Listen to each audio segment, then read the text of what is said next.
Ibn Saud and the Wahabis were funded by the British. Let me take you back into history once again. So there was a treaty known as the Treaty of Dareen, which was signed in 1915. And it was signed between the British government and Abdul Aziz ibn Saud, who formed a pact with Muhammad ibn Abdul Wahhab to push the Wahhabi movement. During World War I, the British were looking for allies against the Ottomans because they knew a simple rule, which was known as divide and rule or divide and conquer. So the British at that time saw Ibn Saud, saw his influence that he was having in Najd and within the Arabian Peninsula by the push of the ideology spread by Muhammad ibn Abdul Wahhab Najdi. They aligned with Ibn Saud so that they can then be stronger than the Ottomans. And the British knew very well that Ibn Saud was against the Ottomans simply because he knew that the Ottomans were Sunnis, they were Sufis, and he would often accuse them of committing shirk, even though they did know shirk. But because he had takfiri tendencies, just like his teacher Muhammad ibn Abdul Wahhab, therefore, in return of supporting the British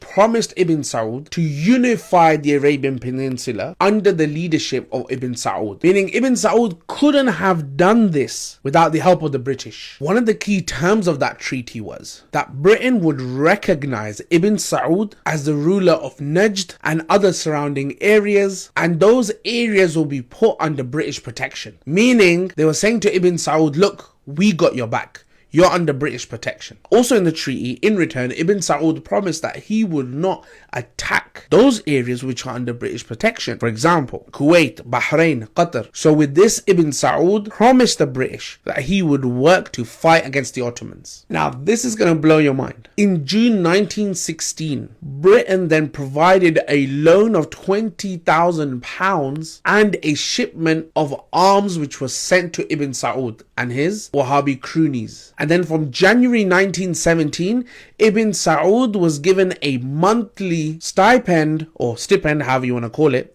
of £5,000 per month, meaning he was being paid by the British, which then increased to an annual stipend of £60,000 after World War I. So with the help of the British and this treaty in place, Britain confirmed the authority of Ibn Saud and the Wahhabi movement all over the Arabian Peninsula. This is why we say stay far away from the Wahhabi movement, and that's why we say follow a Sahabi and not a Wahhabi. So check this.